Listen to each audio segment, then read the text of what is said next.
You got the credit card to handle emergencies. That was the plan. One card. A small limit. Just in case.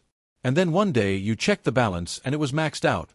Not from one big emergency, but from 100 small ones that didn't feel like emergencies at all.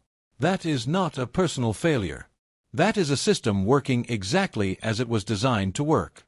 The real reason Americans can't stop going into debt has almost nothing to do with willpower, income, or financial literacy. It goes deeper than that. It goes back to how debt was built into the American economy, not as a last resort, but as the engine. Think about the last time you felt financially behind. Maybe your car needed new tires. Maybe your kid needed new shoes for school. Maybe your refrigerator stopped working and the repair guy said it would cost more to fix than to replace. In that moment, you didn't feel like a consumer making a choice. You felt like someone with no choice at all.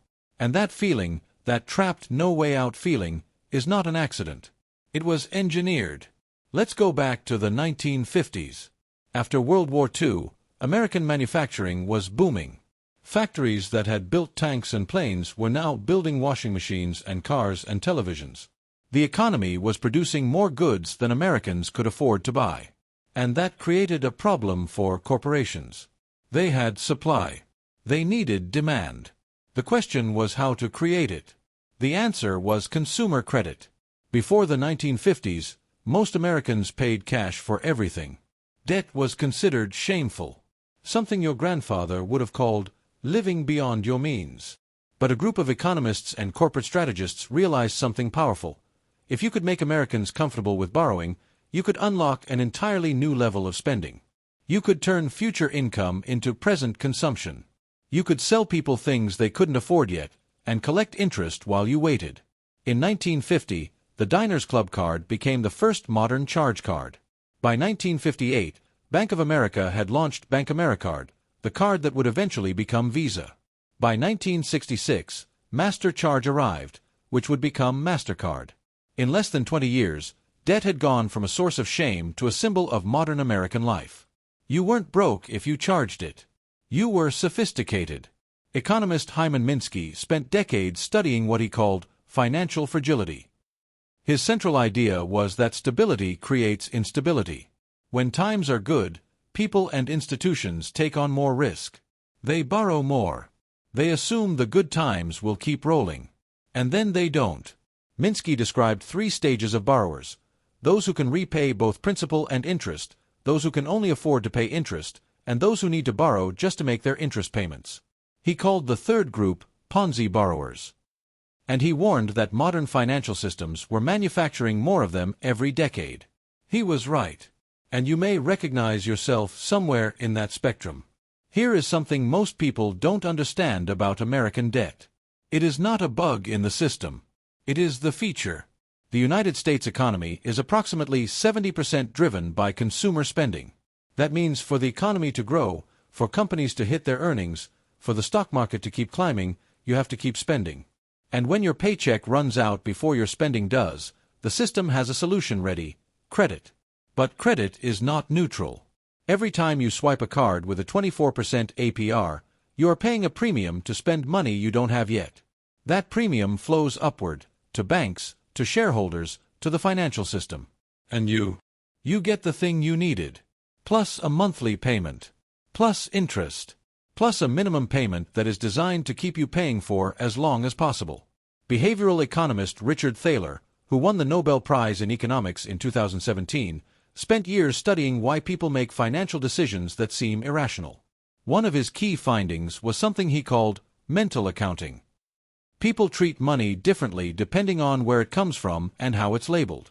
Cash feels real. Credit feels abstract. When you pay with a card, the pain of paying is dulled. It doesn't feel like spending real money. It feels like borrowing from a future version of yourself who will somehow have more. That future version of you almost never does. And the credit card companies know this. They have the data. They know that the average American who carries a balance will carry it for years. They know that minimum payments are specifically structured to maximize the total interest you pay. They know that a $3,000 balance at 22% APR, paid only at the minimum, will take over 15 years to pay off and cost you more than double the original amount in interest alone. They know. And they built the product that way on purpose. Now add something else to this picture. Wages. In 1970, the average American worker's wages were rising in step with productivity. If the economy got more efficient and produced more, workers earned more. But starting in the 1970s, that relationship broke down. Productivity kept climbing. Wages didn't. By the 1980s and 1990s, the gap between what workers produced and what they earned had started to become a canyon. And how did most American families bridge that canyon? Credit. Sociologist Elizabeth Warren, before she became a senator, she was one of the country's leading bankruptcy researchers, co-authored a landmark study in 2003 called The Two-Income Trap. Her research found that two-income families in the early 2000s were actually more financially fragile than single-income families had been in the 1970s. Even with two salaries, families had taken on more fixed costs, bigger mortgages, car payments, school tuitions, and they had done it on credit. They had used debt to maintain a lifestyle that felt middle class but was built on borrowed time. That phrase, borrowed time. Think about how often it comes up in American life.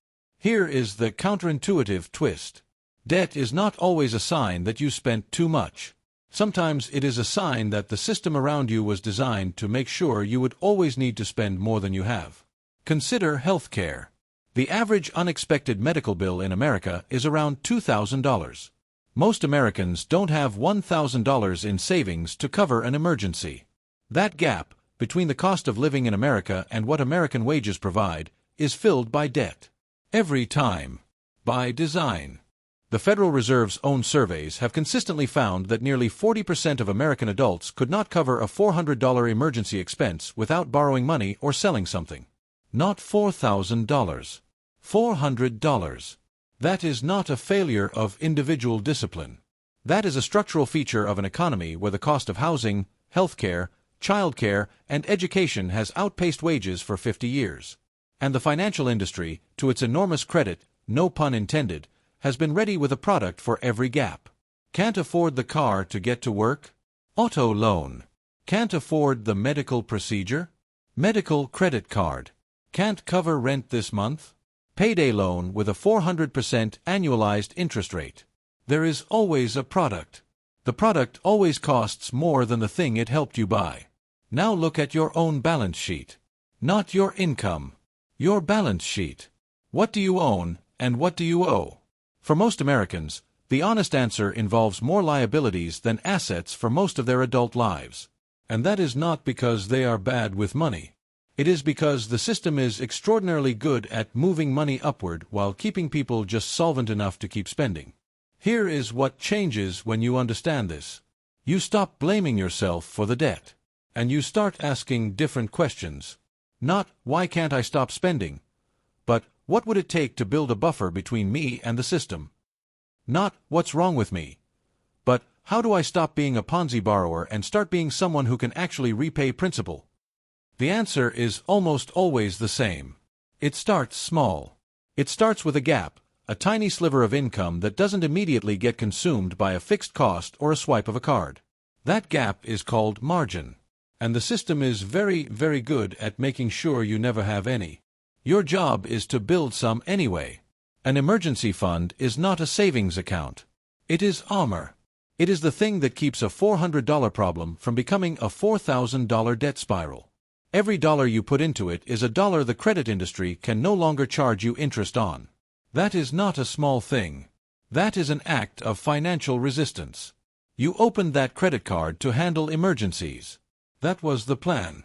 Now you know that the emergency it was really designed to handle was the industry's emergency, the need to find somewhere for your future income to go before you even earn it.